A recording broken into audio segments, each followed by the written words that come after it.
HCI Colab, red colaborativa para soportar los procesos de enseñanza-aprendizaje en el área de interacción humano-computador a nivel iberoamericano. Un año de webinars en interacción humano-computador. Bienvenidos a esta sección de webinars. Hoy nos acompaña Manuel Ortega desde la Universidad de Castilla-La Mancha, España, con el tema Realidad aumentada en la enseñanza de la programación. En la siguiente etapa de este webinar pasamos con el doctor Manuel Ortega. Ya no se me va a olvidar tu nombre. Incluso Manuel Ortega Cantera. ¿Sí? Tú eres investigador de la Universidad Castilla-La Mancha. Has dirigido muy bien el grupo Chico, ¿verdad? No sé si todavía seas el director, pero reciente creo que has terminado ahí la dirección con muy buenos resultados. El grupo Chico, no sé si es grupo chiquito, ¿no? O ahora lo explicaré. En México hay, decimos chico, ¿verdad? O chicas, ¿verdad? Pero pues también hay chicas ahí, ¿no? Ana Isabel Molina, ¿no? Entonces, ya tú nos explicas más bien cómo es este grupo que has bien trabajado y gracias por compartirnos tus experiencias. En la siguiente presentación, que se titula Realidad aumentada en la enseñanza de la programación. Adelante, Manuel Ortega. Gracias de antemano. Muchas gracias. Bueno, vamos a ver si soy capaz de compartir la pantalla. Pongo que debería estar ahora en este momento la pantalla. Así es, se ve muy bien. ¿Sí? Bueno, pues primero de todo, muchas gracias a la red porque, bueno, nos está haciendo mucho trabajo, estamos haciendo mucho trabajo en común, está sirviendo para que conozcamos todo el trabajo que realizan muchas personas a lo largo de todos estos países. Yo estaba deseando hacer uno de estos webinars y entonces pues por fin me ha tocado, entonces voy a intentar estar a la altura de lo que se espera de mí. Pusimos de acuerdo en realidad Mario y yo, por eso aparece aquí, también aparecen los Beatles. El año pasado, cuando cumplí 60 años, que yo ya soy bastante mayor que él, pues el día 23 de enero cumplí los 60 años y el día 24 me fui a Liverpool a celebrar que llevo un montón de años desde que descubrí a los Beatles y tal, y hice esta foto allí en Liverpool, que están allí directamente, se ve que se quedaron allí algún tiempo, y bueno, voy a hablar de esto un poco también, además de la realidad aumentada en la enseñanza de la programación. La agenda que vamos a ver empieza con una presentación del grupo Chico. Eso corresponde al McCartney 1 que nos presentaba antes Mario. En el 2 es el McCartney 2, voy a explicar el proyecto IA Pro, y las preguntas es el McCartney 3 que empieza mañana, pues que lo venden mañana, que son las preguntas que me haréis seguramente. Tenemos una página del grupo que he puesto ahí, que es la del grupo Chico, donde podéis conectar y tener más información sobre nosotros. La página personal dentro del blog es la que dice Manuel Ortega. Todo lo que está relacionado con este proyecto está en esta página de IA Pro. Y además sobre esta conferencia hay una pequeña reseña que he puesto ahí, y todo eso pues se puede consultar y se puede también tener la bibliografía que voy a presentar. Bueno, el grupo Chico, efectivamente, el nombre que le pusimos es The Computer Human Interaction and Collaboration. O sea que en realidad tiene un acrónimo de interacción persona-computador y de colaboración. Pero claro, también es verdad que cuando comenzamos éramos un grupo chico, pequeño, y o sea que las cosas estaban bastante relacionadas. Tenemos dos líneas de investigación que están muy conjuntadas. Una es en informática educativa y sistemas para la colaboración, y ahí lo que voy a explicar hoy está más relacionado con la aplicación de nuevos paradigmas de interacción a la educación. Y tenemos otra línea en interacción persona-computador, donde una de las cosas que hablamos, que hacemos es realidad virtual y aumentada, que es lo que está relacionado con lo que voy a explicar aquí, aunque también tenemos un laboratorio de usabilidad en el grupo Chico que nos ha dado bastantes alegrías porque realmente pues hemos hecho muchas cosas y se han hecho muchos artículos. El grupo, aunque no parecía tan chico, está formado por todos los que estamos aquí al principio, los 7 primeros doctores. La semana que viene lee precisamente o presenta su tesis doctoral Santiago Sánchez, que está como profesor asociado. Es parte de lo que explico aquí, es parte de su tesis doctoral, con lo cual pues ya lo subiremos ahí al nivel 8, y los demás están pues, como podemos ver, pues son doctorandos. Tenemos 2 colombianos, Javier Jiménez y Óscar Revelo, que están en colaboración con la Universidad del Cauca, obviamente con César Collazos. Y luego hay un grupo que colabora mucho con nosotros, que es el grupo ER, de Artificial Intelligence and Rendering, que trabaja mucho con nosotros, y además toda nuestra diáspora. O sea, toda la gente que hizo el doctorado con nosotros y que están en otras universidades. Maximiliano Paredes en la Rey Juan Carlos, Rafa Duque en la de Cantabria, Francisco Jurado en la Autónoma de Madrid, o Jesús Gallardo en la de Zaragoza, o William Joseph Giraldo, que está en la Universidad de Quindío. O sea, que esos son nuestra diáspora. Lo que voy a hablar es sobre este sistema IA Pro, que es desarrollo de sistemas inmersivos para el aprendizaje de la programación, que acaba justamente este 31 de diciembre. Este proyecto fue subvencionado o está subvencionado por el Gobierno de España a través de la Comisión CICIT, la Comisión Interministerial de Ciencia y Tecnología. Y además pues tenemos dentro del grupo pues la cátedra telefónica, que el director es mi compañero Miguel Ángel Redondo, que es actualmente, desde este año, el director del Grupo Chico. Yo dejé ya esa labor.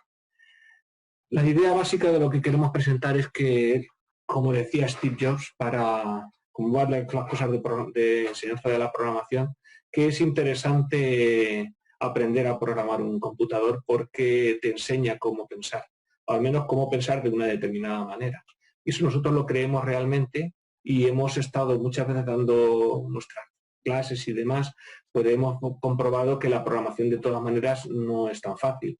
Es bastante difícil para los principiantes, y creemos que lo que hemos trabajado mucho nosotros, que son los sistemas colaborativos, pues pueden ayudar en el CSCL, el Computer Supported Collaborative Learning, puede ayudar en esas técnicas de aprendizaje de la programación. Además, hemos comprobado que las herramientas actuales, las hemos visto, pues tienen carencias importantes, y por tanto hay algo por ahí que podemos hacer nosotros. Por tanto, vamos a utilizar un entorno de programación para aprendizaje, que de todas maneras se podrá utilizar también en la empresa, si fuera necesario.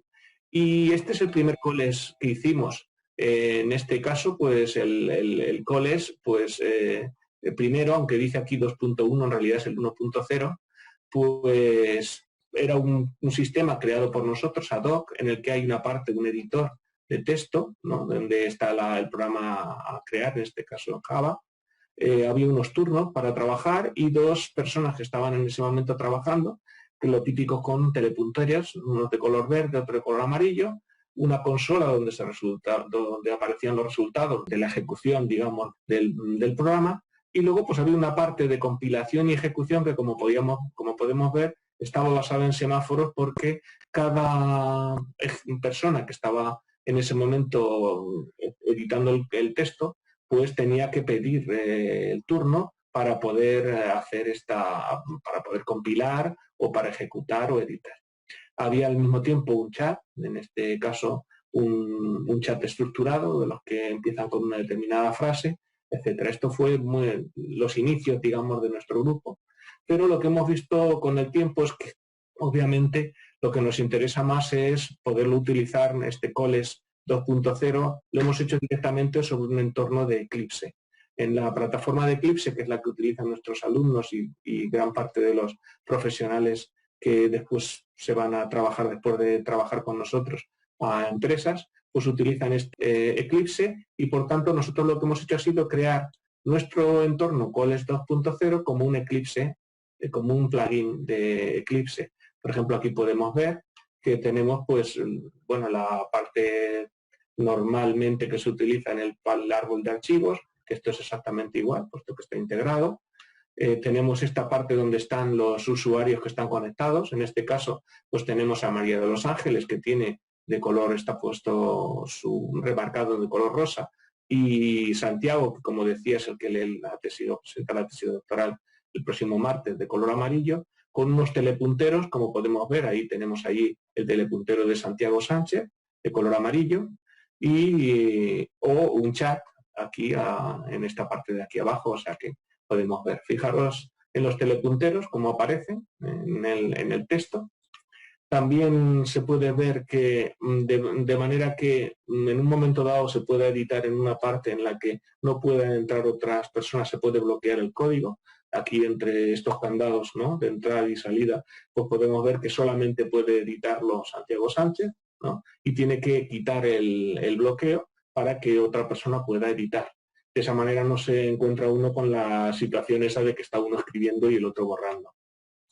Allí tenemos el panel de bloqueos de regiones que están bloqueadas. Por ejemplo, Santiago Sánchez está entre la línea 22 y la línea 33, puede editar, mientras que Ángeles pues está entre 40 y la 59, y pueden estar cada uno trabajando a la vez varios usuarios. Y como hemos dicho antes, pues tenemos un chat en el que pueden estar escribiendo cada uno con su color de telepuntero, rosa o amarillo, en el caso de Santiago Sánchez.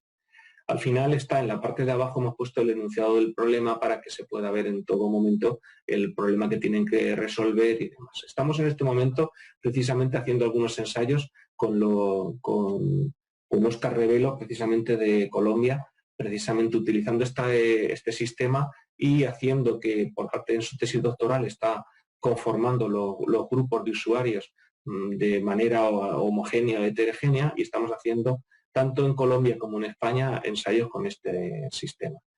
Bueno, el sistema está basado en Eclipse, obviamente, lo hemos visto porque es lo más conveniente, porque es una herramienta que está muy utilizada. Está orientada al aprendizaje de la programación, aunque como he dicho también se puede utilizar comercialmente, se podría hacer.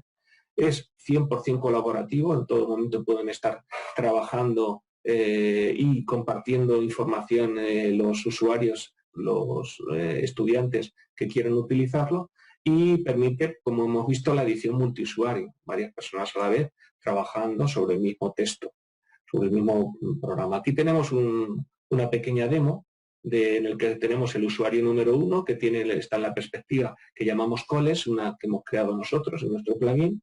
Elige un programa, el main correspondiente. Aquí tenemos, pues, en este momento está solo él con el puntero azul. Este es el editor multiusuario que está compartido. Ahora aparece también María Ángeles. Aquí está la lista de usuarios que están conectados, la definición del problema. Como podemos ver, que está compartido entre los dos. Pueden escribir mensajes en el chat que ve la otra persona. Ahora ha escrito Santiago Sánchez, ahora está escribiendo en esa parte. La información ahora lo va a bloquear, hace el lock selection. Entonces, pues en este momento, ahora mismo solamente puede editar en la parte que tiene él bloqueada. Ahora él está escribiendo, mientras que ella está escribiendo en la otra parte. Estamos haciendo pruebas con eso. Esos son los telepunteros o los remote cursors, los telepunteros que tenemos, y que son del color pues que cada uno representa.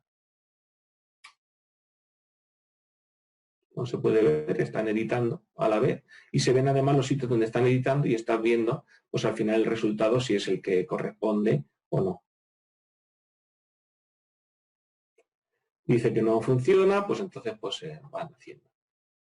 Ahora en la otra perspectiva, el usuario número 2 pues está, por ejemplo, está desbloqueando para que cambie la otra persona que no podía acceder a esta parte que estaba bloqueada, y entonces ahora puede escribir y entonces pues se puede ver, ¿no? Pues claro, los sitios que están bloqueados, la lista de cada usuario que tiene bloqueado, se puede desbloquear y ejecutarlo para ver si da el resultado adecuado.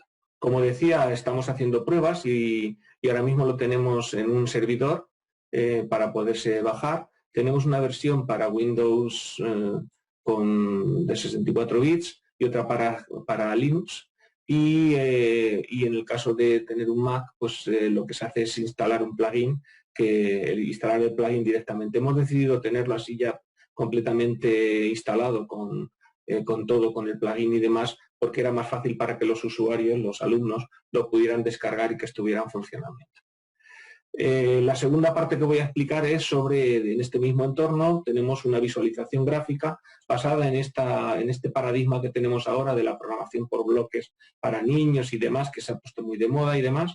Pues lo que queremos es también de alguna manera pues intentar aportar nuestro granito de arena, y para eso hemos hecho uso de tecnologías de desarrollo inmersivo, en el cual pues con mecanismos de realidad aumentada principalmente, o posiblemente también con realidad virtual, pues estamos haciendo o hemos hecho gran parte de nuestros desarrollos. Tenemos 2 ejemplares de la Microsoft HoloLens y con ella estamos desarrollando y hemos desarrollado algunas de las cosas.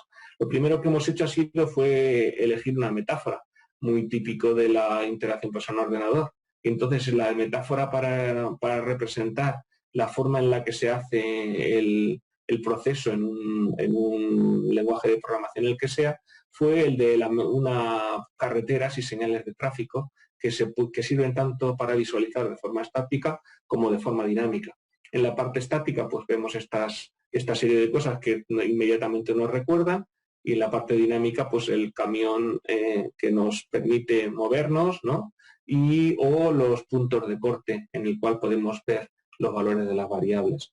Por ejemplo, las funciones aparecen pues con la típica definición. Claro, esto está pensado con la idea de las autopistas normalmente y autovías en España y en algunos otros lugares de Europa. Puede ser un poco diferente, pero con la idea en la que una función, cuando se entra en ella, tiene su nombre con una serie de argumentos, etcétera. Tiene una representación en 2D y otra representación en 3D. La condicional es una bifurcación,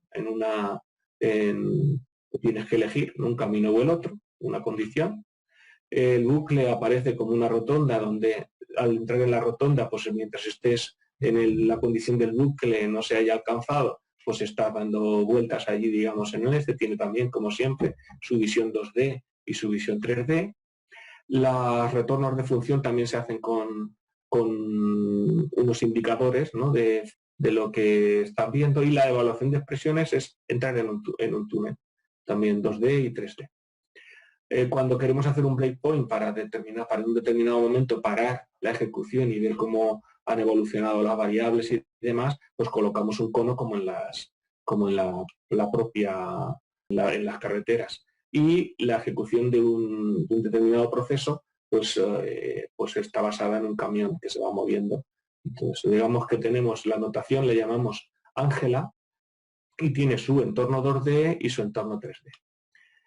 La idea principal es que nosotros lo que vamos a hacer es, vamos a construir un determinado programa, en este caso está en Java, y este programa en Java se traduce con nuestro plugin de forma automática con un soporte computacional en una carretera que indica pues el número de bucles, condicionales, etcétera, y que se tienen que tomar. Si podemos ver, por ejemplo, la ejecución, está hecho obviamente para que los estudiantes puedan ver cómo se hace la ejecución. Pues vemos ahí cómo se va viendo en la parte de la izquierda en Java, y sin embargo en la parte de derecha, tanto en la parte más cercana a donde el hilo se está haciendo la ejecución, como en total, pues se puede ver cómo va cambiando. Por ejemplo, pues ahora cuando se hace un retorno de un resultado, pues y cómo va pasando, ¿no? Por las selecciones. Aquí hay un if, aquí tenemos un punto de corte en el cual, un breakpoint en el cual vamos a poder parar, etcétera. Este sería en el entorno 2D, y también tenemos la correspondiente visualización en entorno 3D, donde pues cada vez que hay una asignación se pasa por un determinado puente, un if, ¿no? Se puede ver también en 3D. Entonces pues vemos que ese bucle while está hecho para que se pueda hacer la visualización y se pueda entender el programa que se ha hecho. Obviamente lo tenemos también para el caso con la HoloLens, y entonces aquí está nuestra compañera Ángela, que está viendo la ejecución de ese hilo en el que se está ahora mismo, en este momento está haciendo la programación, y al mismo tiempo pues con la HoloLens pues podemos parar la ejecución con los dedos, clicando, juntando 2 dedos, etcétera.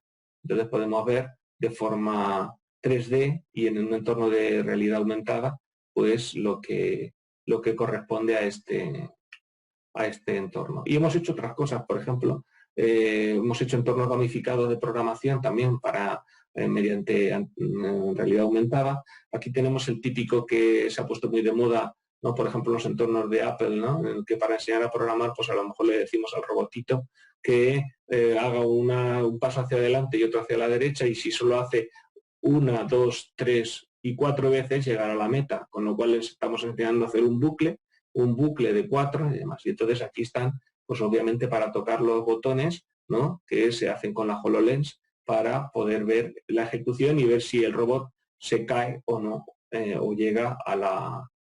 Creemos que con todo esto estamos utilizando metodologías muy disruptivas, en el cual hay visualización de programas dinámicas, el uso de realidad aumentada con HoloLens, la visualización en streaming de distintas cosas y el uso también de nuestro entorno colaborativo Coles. Pues creemos que todo eso pues lo hace, tiene una serie de valores añadidos sobre lo que estábamos viendo. Y en la actualidad pues tenemos casi cerrado, bueno, sin el casi, el laboratorio por el tema del COVID, pero bueno, estábamos haciendo pruebas, muchos experimentos y demás, estábamos añadiendo nuevas funcionalidades, por ejemplo, las llamadas recursivas, por ejemplo, que creaban un nuevo nivel, y en fin, estamos en ello porque, bueno, pues el laboratorio está un poco cerrado, pero estamos, como decía, la semana que viene leemos una tesis doctoral. La bibliografía la tenéis aquí. He resaltado este que está en rojo, porque si recordáis el año pasado en el 20 Congreso Internacional de Interacción Persona-Ordenador, que se hizo en Donostia, y por cierto en el que nos dieron, a los fundadores nos dieron una chapela que me voy a colocar, o sea, los que fundamos ahí nos dieron esta chapela y como podéis ver, a mí no me cabe porque tengo la cabeza un poco grande, pero sí, yo creo que sí. Y nos dieron el premio en ese congreso y bueno, pues estábamos muy contentos con ello, y este año ya va a presentar la tesis doctoral. Bueno, pues ahora vienen las preguntas. Entonces, si hay preguntas, pues muchas gracias por de nuevo a la red. Realmente ha sido un gran invento lo de hacer la red HCI Colab, y espero que siga por muchos años funcionando, porque creo que es muy interesante para todos. Gracias, Manuel. Sí, adelante. No, quería decirte que eres uno de los investigadores muy activos en la red HCI Colab cuando presentas, te había comentado eso anteriormente, te presentas tus trabajos, haces alusión a la red HCI Colab en tus trabajos, tus presentaciones. Sí. Te agradecemos también por la misma audiencia, se lo conoce más y con gusto. En este tema que nos presentas hoy, el hecho de difundir la programación para diferentes, digamos, edades, ¿no? E incluso lo que propones aquí es, digamos, dentro del área de ciencias de la computación, o la persona que está inmerso en informática, o los niños incluso, hacia el pensamiento computacional, pensamiento crítico. Pero no sé si todavía considere, por ejemplo, que un filósofo, uno del área de la economía, muy respetable en las áreas, ¿verdad? Por eso son las especialidades en esas áreas. También sea necesario la programación, es necesario que un economista sepa programar, un filósofo, no sé, en ese principio que se comentó. Bueno, pues fíjate, una de las cosas que digo siempre yo en la asignatura de interacción persona-ordenador es que se habla de las hojas de cálculo como un paso más allá de los formularios, ¿no? En el capítulo correspondiente, y las hojas de cálculo las crearon dos estudiantes de economía y utilizaron un método backtracking para encontrar la solución. Es decir que, bueno, es un caso, bueno, que viene aquí a cuento, pero que bueno, que podríamos decir, otros no lo necesitan. Pero bueno, en cierta manera, bueno, yo estudié, me licencié y me doctoré en química. Y mi trabajo fue en química cuántica, y lo primero que tuve que hacer fue desarrollar primero matemáticamente una serie de ecuaciones que luego tuve que llevar a programar en Fortran, y al final soy informático, o sea que yo creo que en cierta manera y siempre me gustó desde el principio en la programación. No acabo de entender esta interesante aplicación de metáforas como realidad aumentada, lo cual no quita que sea súper chulo, interesante, disruptivo y novedoso. Sí. Lo que no entiendo es que sea realidad aumentada. Sí. Ese es el comentario. Bueno, podría haber discusión si es realidad mixta, realidad aumentada, etcétera. Lo que sí, no he explicado nada de la parte de interacción, porque claro, tiene poca interacción esta parte. Pero sí que, claro, con las HoloLens yo puedo parar en cualquier momento, con un clic puedo parar o colocar un pivote de estos para parar y demás. Es decir, permite una cierta interacción, no con la realidad, cierto, o sea, no lo vemos sobre un entorno que no es la realidad, ¿no? Por tanto, no la estamos ahí introduciendo. Pues sí, claro, yo esto cuando lo presento, cuando no hay expertos en el área, pues se lo creen todo, pero vosotros se ve que no estáis dispuestos a creeroslo todo lo que diga.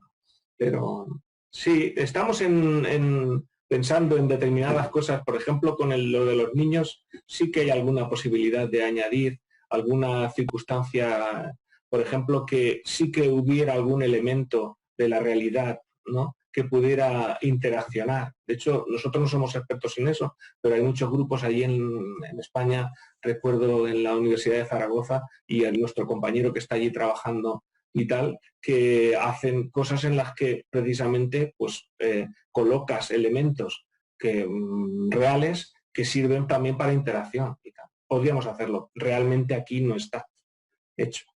Sí. No, pues sí. En el comienzo, en cierta manera, nosotros lo que hemos hecho ha sido hasta ahora añadir una serie de conocer lo que es el sistema, para que en un futuro podemos añadirle todas esas cosas. Tienes bastantes, ahora sí, preguntas, hay comentarios. Karina González, es un placer escuchar a Manolo, ¿sí? Roxana Costa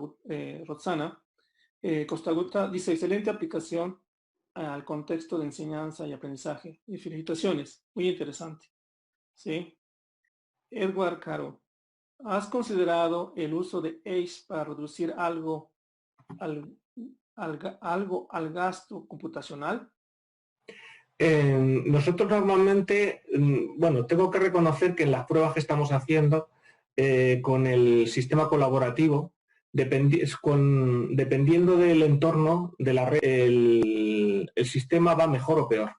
Estamos haciendo pruebas importantes, es decir, que el gasto computacional existe, ¿no? Y sobre todo en la parte de realidad aumentada, o sea, en muchos casos pues hay que la gestión para poder cambiar lo que es el código a la representación en carreteras, eso tarda tiempo.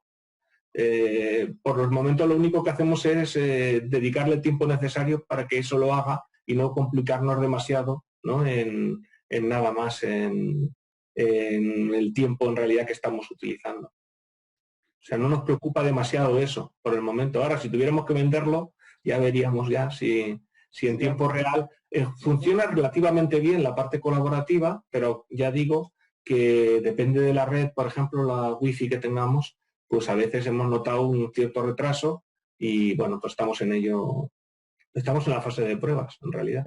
Sí. Gracias también. Aquí está inquieto César Collazos, que te quiere plantear una pregunta directamente. Adelante. Gracias, Manuel, por tu interesante charla. Ya habíamos hablado de qué preguntas iba a hacer, pero cambié el orden.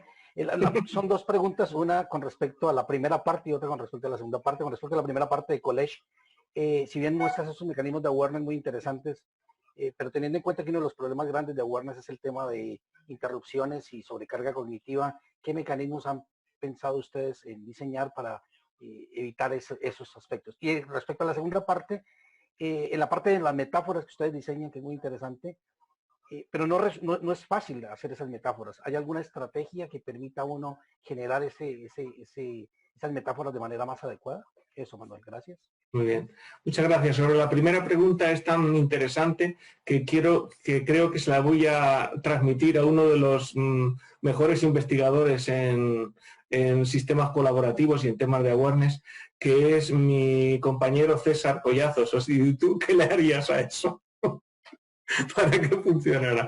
No, sí, es cierto que, a ver, nosotros lo que hemos hecho ha sido un entorno clásico, colaborativo, realmente, pues con los mecanismos de awareness más típicos, y podemos pensar en el futuro en mejorarlo. Es decir, sí es cierto que a veces, pues, todo el tema de awareness, si tenemos incluso un artículo común y demás, pues ha estado muy poco llevado a la realidad, ¿no?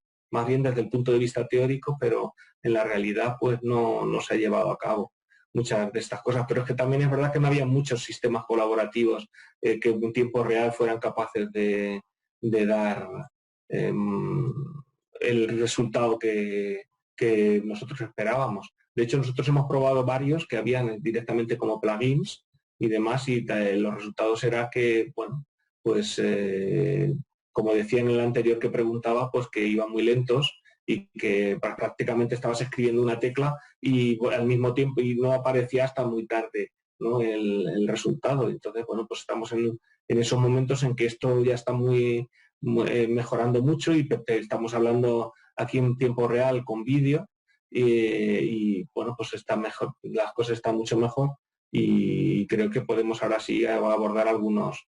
Pero vamos, este proyecto termina, digamos, ahora en diciembre, pero en el futuro seguimos en cosas de este estilo, así es que sí podemos abordar algunas cosas en común. Respecto de las metáforas, lo que hicimos fue un brainstorming en el que en la primera fase a todos nos pusieron a hacer cada uno una metáfora diferente. Yo recuerdo que la mía fue la más mala de todos. Es así, o sea, en ese momento yo era el jefe y claro, no se podía esperar mucho de mí. Entonces, cuando vi lo que habían presentado los demás como metáforas, pues dije, bueno, pues la verdad es que no estaba a la altura. Pero sí que pensé en las típicas metáforas en las que tradicionalmente se piensa cuando se habla de programación. Y curiosamente, pues al final lo que hicimos fue, pues con ese brainstorming ahí entre distintas, las que se habían presentado, reunirnos y decidir por cuál nos íbamos a mover. Y esta nos pareció la más idónea. Es verdad que luego tiene problemas después para determinadas cosas. Cada vez tenemos que pensarlo. Por ejemplo, como decíamos antes, ¿qué pasa cuando hay recursividad? Cuando hay una llamada recursiva. La opción que optamos fue pues que aparece una nueva autopista encima que devuelve otra vez a la autopista de atrás. Claro, esto no se puede hacer con un montón de recursividad, con 25 niveles de recursividad, porque no podíamos tener 25 carreteras. Pero hay que tener en cuenta que está pensado para enseñar la programación.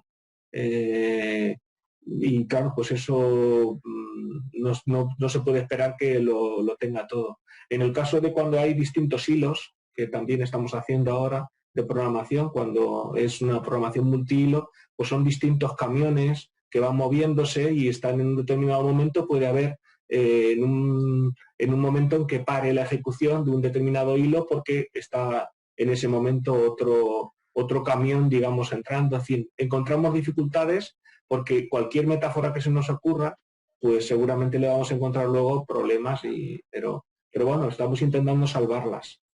Y la idea de cómo lo hicimos fue por eso, brainstorming. No elegimos un entorno en concreto o una forma de generarla demasiado científica, sino un poco pues las ideas de todos.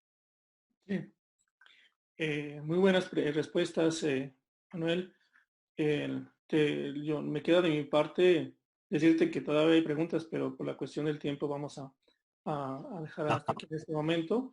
Sí que has creado expectativa, como siempre son tus charlas, y pues yo te agradezco personalmente de que haces, bueno, tu grupo y personalmente tú haces EHCI con el gen de colaborativo, ¿verdad? Exacto. De ahí viene la palabra chico, ¿verdad? Entonces, Exacto. pues yo me queda decirte que enhorabuena y sigue adelante con todo este que viene Yo, todavía con varias de iniciativas. nuevo, de nuevo daros las gracias porque la verdad es que también estaba deseando que me invitarais. Y así es que tenía ganas de explicar algunas cosas y también hay otras cosas que nos hemos dejado en el tintero que os gustarían, creo, ¿no? En todos los temas de CIAM, CIAT, ¿no? Todas las herramientas que tenemos para desarrollar entornos colaborativos y demás. Pues yo creo que da para poder hacer otro webinar, pero que cuando nos toque la próxima vez, pues Sí, estamos ahí no, con pendientes. gusto. Sí, gracias. Un año de webinars en interacción humano-computador.